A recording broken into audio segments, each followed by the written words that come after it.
you the status. Okay.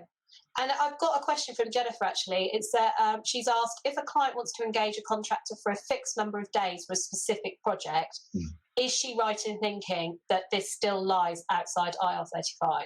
It's all about the relationship between the place of work and the worker.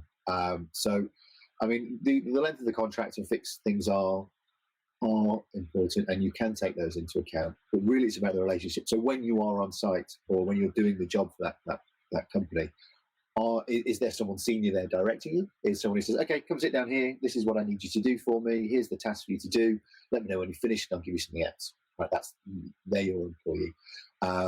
Even if they're there for 3 or 4 days.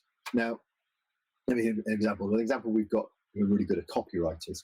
So we work with a recruitment agency who place copywriters, and a company will say, I need some copy for this marketing campaign or this page of the website.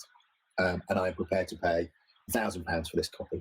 So that copywriter will do it in their own time.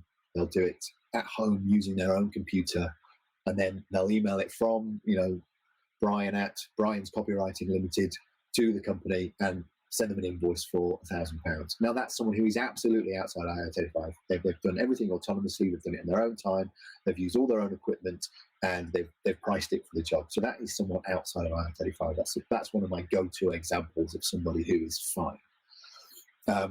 Because at no point were they sitting there. Now, if that company said, our in-house copywriter is on long-term sick or is on maternity leave, I want a copywriter to come in and just generally do copywriting for us, and Brian turns up and says, right, I'm Brian's copywriting services and I'm going to sit here.